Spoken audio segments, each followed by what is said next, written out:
जय श्री कृष्ण। आप सभी का हमारे YouTube चैनल पुष्टि हृदय में स्वागत है। इस चैनल के द्वारा हम पुष्टि मार्ग के बारे में जानकारी उपलब्ध करवाने वाले हैं। सारी जानकारी हमने पूर्व लिखित साहित्यों और वैष्णवों द्वारा प्राप्त की है। यदि आपको कोई भी गलती नजर आए तो कमेंट करके ज़रूर बताइएगा।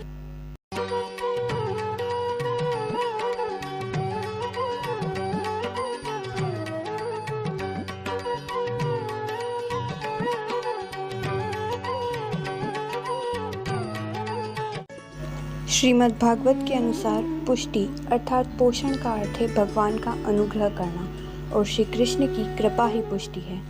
पुष्टि मार्ग की स्थापना श्रीमद् वल्लभाचार्य जी ने की थी और वर्तमान में श्रीनाथ जी मंदिर इसी संप्रदाय की प्रधान पीठ है। वल्लभाचार्य जी का मानना था कि कलयुग में ज्ञान, कर्म, भक्ति आदि का लोप हो जाएगा और भगवत प्राप्ति असंभव हो जाएगी। ऐसी परिस्थिति में सभी के उद्धार के लिए श्री कृष्ण स्वरूप श्रीनाथ जी ही अपने सामर्थ्य से जीवों का उद्धार करेंगे। वल्लभाचार्य जी का मानना था कि एकमात्र श्री कृष्ण ही है जो हमारी शरण स्थली है। इसी आधार पर उन्होंने एक विशुद्ध, प्रेम प्रधान, स्वतंत्र भक्ति मार्ग का उपदेश दिया और इसे ही पुष्टि मार्ग नाम भी दिया। पुष्टि मार्ग उन भक्तों के लिए है जिनके पास भगवत प्राप्ति के उपाय नहीं है या कोई भी साधन नहीं है। पुष्टि में भक्त सभी रूपों में स्वतंत्र है और पुष्टि में भगवान अपने प्रेमी भक्तों की इच्छा अनुसार ही कार्य करते हैं। पुष्टि भक्त के हृदय में भगवान स्वयं अपने प्रेम के बीज बोते हैं और भक्त की भक्ति निरंतर बढ़ती ही रहती है। यही भक्ति आसक्ति और व्यसन में भी परिवर्तित हो जाती है। इसलिए पुष्टि जीवों को सदा ही अपने सर्व भावों से प्रभु की सेवा करनी चाहिए। अपनी सभी चिंताएं, परेशानियां प्रभु पर छोड़ देनी चाहिए। इसके बाद प्रभु स्वयं भक्त के कल्याण के लिए ही कार्य करेंगे। एक बार जो भक्त स्वयं को प्रभु के शरणागत कर देता है, वह क्षण भर भी भगवान से अलग नहीं रह सकता। वह निरंतर भगवत सेवा, भगवत लीला और भगवान के गुणों के गान में ही तल्लीन रहता है। श्री वल्लभाचार्य प्रेम पूर्वक की जाने वाली श्री कृष्ण सेवा को ही भक्ति मानते हैं। इसीलिए पुष्टि मार्ग का दूसरा नाम सेवा मार्ग भी है।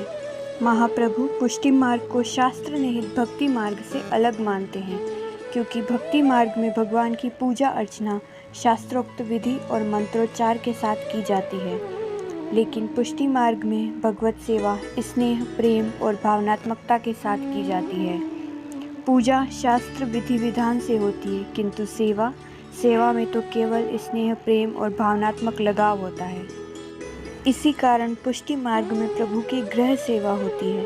नंदालय निजी रूप से व्यक्तिगत स्तर पर गृह सेवा की जाती है। सेवा मार्ग में जो वस्तु प्रभु को समर्पित की जाती है उसे प्रसाद के रूप में ग्रहण किया जाता है। सेवा मार्ग में असमर्पित वस्तु को ग्रहण करना निषिद्ध है।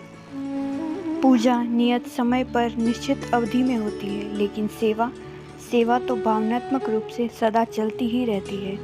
सेवा मार्ग में साक्षात भगवान स्वरूप मानकर ही सेवा की जाती है। सेवा मार्ग में भगवत सुख को सबसे ऊपर रखा जाता है। यह वीडियो का पहला भाग था। आगे की जानकारी के लिए दूसरा भाग जरूर देखिएगा। जय श्री कृष्ण।